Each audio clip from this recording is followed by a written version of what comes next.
Salut à tous et à tous, j'espère que vous allez bien. Pour ma part, ça va très bien. Aujourd'hui, grosse review. Grosse review. Alors, pas sur un gros comics, mais sur une qualité incroyable à l'intérieur. Vous allez me dire, qu'est-ce qu'on lit? Alors, c'est du Spider-Man bleu, du coup en France, de Jeff Loeb et de Tim Sale. Évidemment, si vous suivez un peu la chaîne, vous avez vu que j'ai fait un Halloween il n'y a pas longtemps, de ce même duo de scénaristes, et je me suis repris une de ces claques. Franchement, j'ai lu pas mal de comics. Je commence à avoir lu un peu de comics, dont des classiques. Mais là, Jeff Loeb et Tim Sale, je suis en train de me dire, ils sont en train de me refaire découvrir le comics d'une autre manière. Je me suis encore repris une grosse claque, toujours avec ce beau jeu de couleurs. Spider-Man Blue, donc on a pas mal de pages en blue, notamment cette nuit étoilée. Mais franchement, ouais, ils sont en train de me faire découvrir des choses dans les comics que j'ai jamais eu jusqu'à maintenant. Alors que, comme je l'ai dit, j'ai lu des classiques, j'ai lu pas mal de comics, quoi, chez DC ou chez Marvel. Et là, enchaîner un Halloween avec Spider-Man Blue, là que j'ai. Mais je vais pas dire que j'ai plus apprécié parce que c'est un ton un peu différent. Mais là, on parle en fait. Le synopsis, c'est quoi? C'est Spider-Man qui passe une Saint-Valentin. En fait, c'est pendant la Saint-Valentin, il va parler à une sorte de talkie-walkie. Enfin, une sorte de. Il s'enregistre en fait. Il s'enregistre à l'audio. Donc, c'est ce qui va être la voix off de ce comics. Et en fait, il va nous raconter comment il a rencontré Gwen Stacy et comment s'est passé leur début de relation jusqu'à ce qu'ils se mettent avec. Donc, on va nous parler de Gwen Stacy, de Mary Jane. Je vais vous parler un petit peu de comment. Des personnages aussi. Au dessin, c'est toujours très beau. J'adore. Même si c'est old school, j'adore. C'est du 2002, il me semble, ça, Blue. Franchement, gros coup de cœur. Hein. Et je trouve que j'ai du mal à percevoir les émotions dans les comics. Mais dans ce comics-là, il décrit ça d'une manière incroyable. Je suis un grand fan de The Amazing Spider-Man 2, avec la mort de Gwen évidemment à l'intérieur de ce film. Et là, waouh! Une grosse claque. Parce qu'on nous décrit en fait une relation qui est somme toute normale de base et qui vient. On rentre vraiment dans le jeu au fur et à mesure. On se dit vraiment ok. Et en fait, la voix off est tellement touchante. En fait, la voix off est tellement touchante de Spider-Man, enfin de Peter Parker du coup, qui nous dit en fait à chaque étape à quel point on sent vraiment il regrette qu'il n'ait pas eu le temps avec elle, ce qui s'est passé. On sent qu'il s'en veut. On sent que vraiment il est triste. On sent que vraiment c'est quelqu'un qui est affaibli par cette partie-là, par cette mort. On sent qu'il est vraiment touché et qu'il a du mal à passer à autre chose. Parce que ce Spider-Man-là, en fait, ce Peter Parker qui nous parle, et on le voit en fait, à la fin, à travers tous ces audios qui s'enregistrent, c'est un Peter Parker qui est déjà avec Mary Jane, c'est un Peter Parker qui est déjà vieillissant. C'est pas un Peter Parker qui est 1 ou 2 mois après et qui est logique, il n'a pas fait son deuil. C'est un Peter Parker qui est des années après, en fait. C'est des années après. Et on voit que il a toujours du mal, il n'y arrive toujours pas, en fait. Et là, je trouve ça hyper touchant parce que c'est hyper important. On parle rarement de la mort, on parle rarement de grand chose, non, de ces choses-là spécifiquement dans les comics. Et je trouve que la mort de Gwen Stacy a été une grosse mise en avant de la part des comics. En fait, ça a été très novateur. Chez les Big Two, en tout cas, de là, on vous dit ok, là, il y a une mort. Voilà, là, il y a une mort. Et c'est un personnage principal qui meurt. Voilà. Et c'est comme ça, elle va rester morte. Alors évidemment, après, il y a eu tout plein de choses après. Mais Gwen Stacy est morte en fait. Et ça qui est important, c'est que c'est un vrai tournant pour le personnage de Peter Parker. Et là, on voit vraiment que c'est quelqu'un qui est très nostalgique et qui souffre tout le temps, même 10, 20 ans, 30 ans après, il souffrira de cette mort-là. Et j'ai trouvé ça vraiment génial. Et même cette Mary Jane qui le comprend, parce qu'on va revenir aux sources en fait. Peter Parker, il nous dit que voilà, il a rencontré Gwen Stacy en premier, qui a eu un coup de cœur parce que c'est une très belle femme. On nous parle de cette relation avec Norman Osborn, avec Harry Osborn, et avec évidemment Flash, aussi Thompson. Et on a tout ce carré avec ces personnes-là, évidemment Mary Jane et Gwen Stacy, plus Peter Parker, on a ce carré-là qui se forme. En fait, c'est un carré d'amitié, d'amoureux, un peu compliqué. On voit qu'il y en a qui ont des amourettes envers d'autres non. Et c'est super intéressant. Et on voit comment Peter Parker est plébiscité par les deux femmes. Je trouve que Gwen Stacy est très bien écrit. C'est une très belle femme. On voit que c'est une très belle femme qui est très intéressée, qui est très intelligente, qui est très sexy, mais qui est juste sexy, je trouve. Alors qu'au contraire, je trouve que Mary Jane, il est peut-être trop. C'est pas forcément la Mary Jane qu'on pense, à qui on pense en premier. On voit évidemment toute une panoplie de vilains très intéressant, sous le signe des animaux, avec un vilain principal qui est Kraven à la fin. Une tante May toujours importante dans ce comics là, et ouais, Mary Jane qui est très sexy mais qui est très entreprenante, parfois à la limite du vulgaire pour le coup. mais qui reste un très très bon personnage. Il n'y a rien à dire sur ça. Parce qu'évidemment, on ne pouvait pas la faire comme une Gwen Stacy, parce qu'il faut que les deux personnages diffèrent. S'ils ont le même caractère, le même comportement, je trouve que c'est un peu nul. Et là, ils l'ont. Alors certes, il y a un côté vulgaire, mais je trouve que c'est un côté vulgaire qui est utile et qui est intéressant. Et Gwen Stacy, elle, voilà, c'est beaucoup moins vulgaire, mais c'est aussi un amour. Et en fait, on est là à se dire, ok, évidemment, vu que on sait qu'il va parler de Gwen Stacy, parce que voilà, on parle de Gwen Stacy, c'est Spider-Man bleu, ça parle du regret, ça parle de la nostalgie, ça parle de la tristesse, ça parle de la peine, c'est quelque chose qui est triste, mais qui est parfaitement exécuté.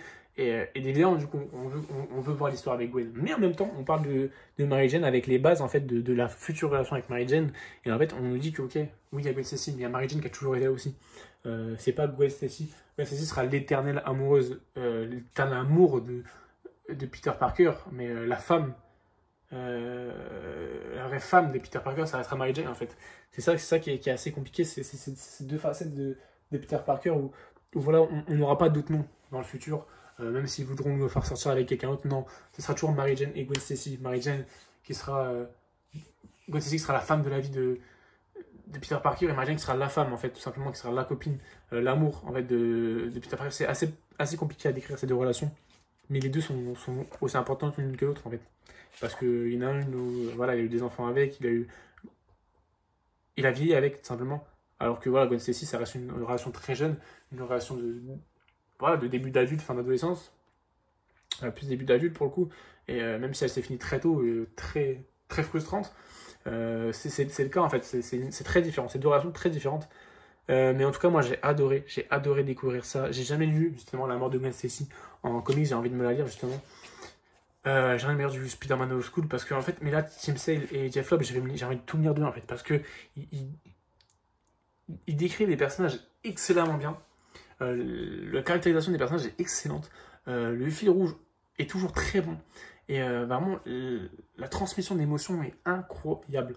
J'adore vraiment ce qu'ils allaient nous faire, ce duo d'artistes. Je vous conseille. Hein. Je pense que si vous avez déjà lu, je peux pas imaginer que vous m'ayez lu ça et que vous me dites, bon, j'ai pas ressenti les émotions. Je peux pas imaginer ça. Alors, soit vous l'avez lu dans le noir et vous avez feuilleté peut-être. Si vous avez feuilleté peut-être. Mais si vous l'avez lu, vous étiez posé et vous lisez ça, bon, je ne peux pas entendre que vous n'avez pas ressenti des émotions. Dites-moi en commentaire, j'aimerais vraiment connaître votre avis sur ce comics-là. Je sais que c'est un classique qui est beaucoup aimé, donc justement c'est logique. Mais dites-moi s'il y a des gens qui ne l'ont pas aimé. Franchement, je suis vraiment étonné. Qu'on ne puisse pas adorer ce comics-là, je peux comprendre. Qu'on puisse pas surkiffer ce comics-là, je puisse comprendre. Mais qu'on ne puisse pas l'aimer, ou qu'on n'ait pas ressenti d'émotion en se lisant ce comics-là. Alors même si moi je sais que je suis encore plus sensible à ça parce que j'adore vraiment ce passage de Peter Parker qui est la mort de Gwen Stacy. C'est deux personnages que j'adore vraiment. Mais quand même sans ça, je trouve que c'est vraiment bien écrit. On a cette petite guerre entre les deux femmes qui est super intéressante avec Peter Parker qui ne sait pas où donner de la tête, qui est en réflexion, qui reste un adolescent en fait, qui est pas capable, enfin c'est un jeune adulte pour le coup, mais qui est un jeune adulte qui est pas capable de prendre toutes les décisions aussi, qui a besoin de mûrir, de réfléchir de la vie. Il est trop jeune, alors certes c'est un super-héros qui a d'énormes responsabilités. On nous fait aussi des références à Oncle Ben, évidemment, mais on sent que c'est un personnage qui a été torturé par de nombreuses choses, qui continue d'être torturé justement après cette mort de Gwen Stacy. On le sent vraiment avec cette voix off en fait, qui est beaucoup plus mature, beaucoup plus vieille, qui a vécu, alors qui est pas à 40 ans, hein, mais qui a plus 20 ans en fait. Et c'est super intéressant, c'est super intéressant pour moi qui a eu du vécu. Mais en fait, à cette période-là, on voit qu'en fait, c'est un homme qui essaie de se débrouiller comme il peut. C'est un homme qui rentre dans la vie active, en fait, et qui a plein de doutes. Parce que même c'est un super-héros qui est obligé de prendre des initiatives, qui est obligé de combattre le mal, qui combattre la vie, en fait. C'est Peter Parker, en fait, lui qui est juste un humain qui essaye d'apprendre la vie, en fait. Et c'est super intéressant, je trouve qu'il est super bien écrit. Norman Osborn, Harry Osborn, bien écrit, même si j'ai un peu plus de mal avec le fils Osborn, que je trouve plutôt chiant en fait. C'est vraiment le fils de riche, c'est le fils de riche littéralement. Harry j'aime bien mais il me saoule un peu. Norman Osborn on le voit pas beaucoup, on le voit sous forme des bouffons verts au début qui est plutôt vraiment pas mal, et après on le voit à la fin, mais on le voit pas, c'est pas le personnage principal en fait. Enfin, c'est pas le personnage principal, excuse-moi, Norman Osborn, alors qu'Harry Osborn on le voit souvent dans le récit. Et lui, c'est le seul où j'ai un peu du mal. On voit aussi Flash Thompson qui s'engage dans l'armée, Flash Thompson qui comprend pas un peu le bouffe, qui comprend pas pourquoi les filles sont pas. Parce qu'il est musclé, il est beau gosse, pourquoi les filles sont pas là. C'est un peu ça, mais je trouve que lui, il a quand même bien caractérisé. Ouais, Harry, franchement, j'ai un peu plus de mal. Je trouve qu'il est un peu chiant. C'est un peu le fils de riche qui comprend pas. Enfin, mais qu'à bon fond. Qu'au final, à bon fond, en fait, c'est ça qui est intéressant. Et à la fin, avec cette conclusion de genre, voilà, Gwen Stacy, elle est la femme qui l'attendra toujours, qui attendra toujours Peter Parker, même s'il rentre à 3h du matin, 4-5h du matin, même s'il combat, même si elle, enfin, elle ne sait pas ce qu'il fait en fait au final, hein, mais elle sera toujours là pour l'attendre. Et la conclusion, c'est voilà, c'est Gwen Stacy en fait. C'est pas Mary Jane, c'est Gwen Stacy, le véritable amour en fait de Peter Parker. On a tout ce what if de qu'est-ce qui serait passé si elle serait pas morte. Est-ce qu'il serait encore avec? Est-ce qu'il aurait vraiment connu l'amour avec Mary Jane? Peut-être, mais peut-être différemment. Est-ce que ce serait le même super-héros? C'est super intéressant, je trouve que ça a un vrai tournant dans la vie de Peter Parker qui a parfois été très bien exploité, mais des fois non. Mais voilà, moi j'adore. Quand on parle de ça comme ça, quand je vois ce récit-là, vraiment, vraiment j'adore avec ses conclusions à la fin, je trouve ça super. J'ai très peu de défauts à dire à part vraiment cette caractérisation de Harry Osborn et le super vilain Kraven qui se fait battre, qui en fait établit tout un plan pour comprendre comment se bat Spider-Man, comment il réagit, qui est Spider-Man, tout ça, et qui au final se fait latter en 30 secondes. Bon, ça j'ai trouvé ça un peu nul, mais bon, les comics on n'y pas ça pour les combats évidemment. À la fin, par exemple, de ce Spider-Man bleu qu'on retrouve en fait dans l'édition Printemps des comics à 5,99€, je pense que vous pouvez encore le retrouver, ou alors je crois qu'il y a un must-have si je dis pas de bêtises. On nous donne plusieurs lectures. Je vais donner mon avis rapidement sur ça. Le jeu Spider-Man, n'y allez pas. C'est une anthologie avec plusieurs récits séparés. Franchement, n'y allez pas. La dernière chasse de Kraven, iconique. Ça, c'est un récit iconique que je n'ai pas lu. En fait, je n'ai pas vraiment lu. J'ai eu un court passage, je ne l'ai pas lu. Mais je sais que c'est à très bonne réputation. Donc, foncez. Et puis, les must-have, ça reste une bonne édition. Spider-Man Vocation, ça, c'est le début du run de Straczynski. Donc, en général, moi, je suis plus à recommander de prendre les intégrales ou tout le run en entier plutôt que de prendre que la première partie. Ensuite, on a 100% de Ryan Otley et de Nick Spencer. Non, n'y allez pas forcément. Le 100% Marvel, l'histoire d'une vie, évidemment, foncez dessus. Et le de père en fils, n'y allez pas, c'est très très nul. Voilà pour cette petite revue lecture de ce comics qui, franchement, rentre dans mon top 3 en fait. Ça rentre sûrement dans mon top 3 comics que j'ai lu avec mon top 1 qui est toujours Annihilation. C'est des tons très différents, mais Spider-Man, franchement, il y a tellement à raconter. C'est un personnage qui a tellement d'histoire. Et franchement, Jeff Lobb et Tim Sale font un taf incroyable. J'ai vraiment renseigné. Si vous avez d'autres lectures sur ce duo de scénaristes, n'hésitez vraiment pas à me le dire en commentaire. Là, j'ai Amère Victoire, évidemment. Mais s'il y a d'autres récits, n'hésitez surtout pas. Je vais vraiment tous me les faire, je pense. Sur ce, n'hésitez pas à commenter aussi ce que vous avez pensé de ce comics, de cette vidéo, de lâcher des likes ou de vous abonner.